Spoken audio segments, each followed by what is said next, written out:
Well, you know, he's become a big deal when everything he says is picked apart. So is he or isn't he? The Associated Press sticking with its story that Senator Rand Paul planned to back a path to citizenship in his speech on immigration reform. The Kentucky Republican senator joining me now to set the record straight. Senator, welcome. Are you backing that plan? Well, the interesting thing about citizenship is the only time I mentioned the word citizen in my 20-minute speech is when I said that I haven't always been a model citizen. When I was a kid, I was kind of a derelict and got in trouble in school and didn't go to my Spanish class. So I never mentioned citizenship other than that. But what I did say is that as Republicans, we need to embrace immigrants and appreciate them. And if you want to work and you're in America, we need to find a place for you. So that does imply, yes, I am for immigration reform. But my amendment to the bill will be something called Trust But Verify, which says that we have to secure the border and that we have to have a report that's voted on by Congress each year in order for immigration reform to go forward.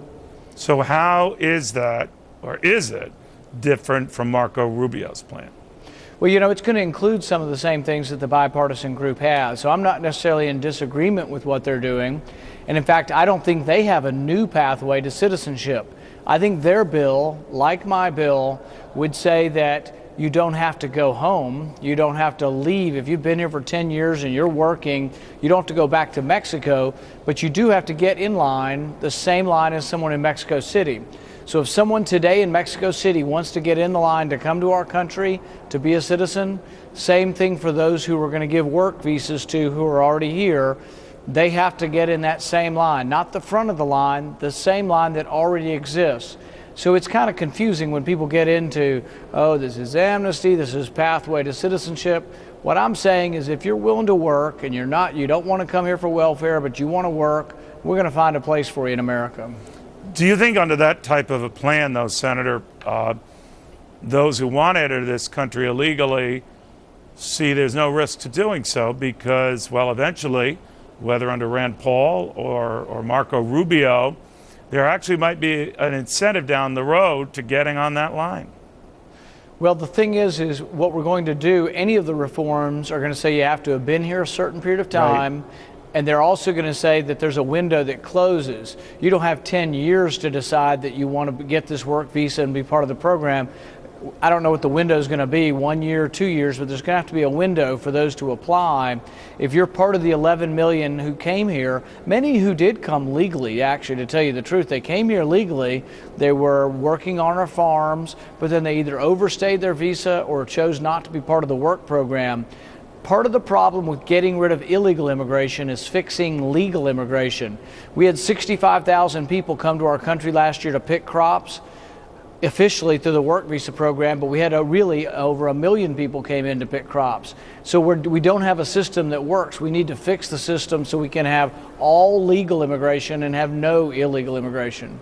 Senator, I want to talk to you a little bit about something Harry Reid has said that has created some waves of the death of these soldiers in Nevada, that he appeared to be linking to sequestration cuts. He disavowed those remarks later on in a statement, but nevertheless, he did refer to their deaths and to sequestration in the same remarks. So Republicans who have been criticizing him say the argument still stands. It was an awful thing for him to say.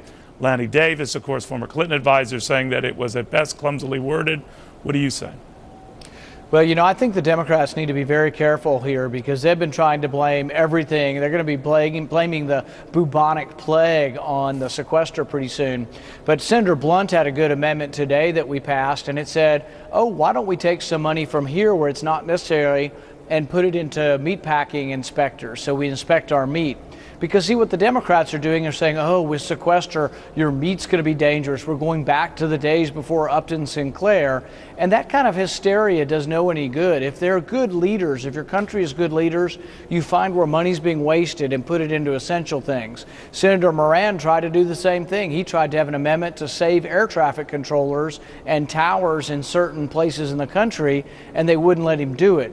It's almost as if they want the sequester to have pain and have visible pain, like not having a White House tour, but they don't want to do the important things your leaders would do, which is make sure your food is inspected and make sure that the air traffic controllers are there. So I think it's irresponsible on their part.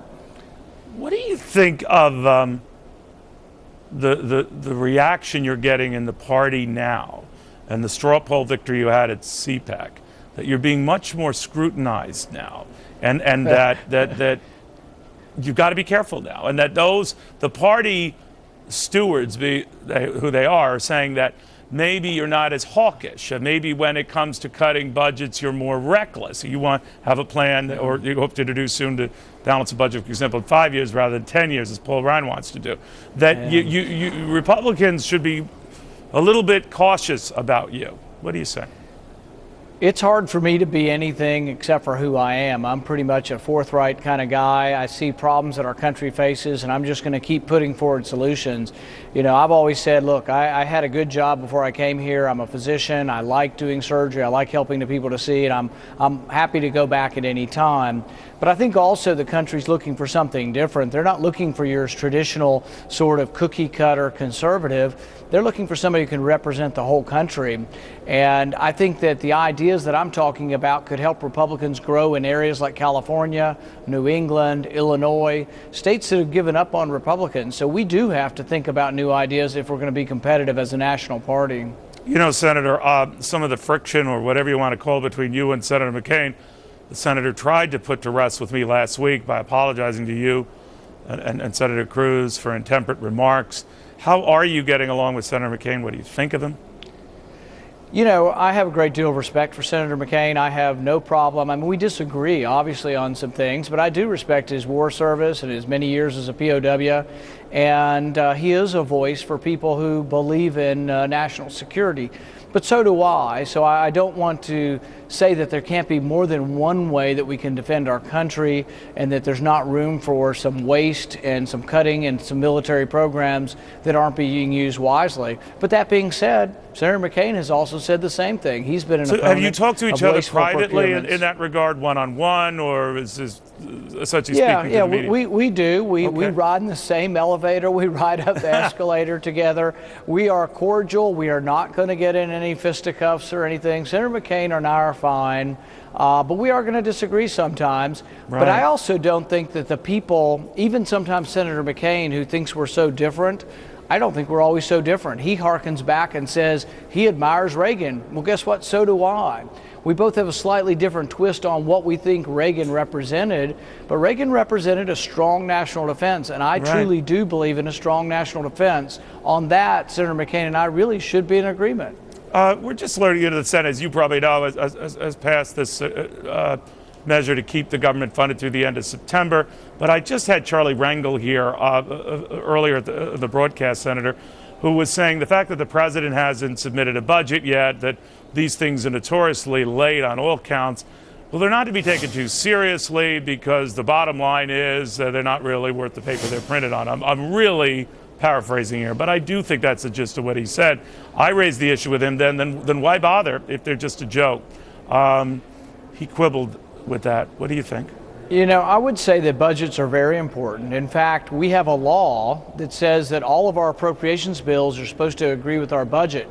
It is a blueprint for how the country's supposed to operate. You don't find almost any business in America that doesn't have a budget. From a business that grosses $200,000 to $200 million, they have a budget and a plan for how they spend their money. They pay attention to their revenue. The difference is every business in America says that they cannot spend more than comes in.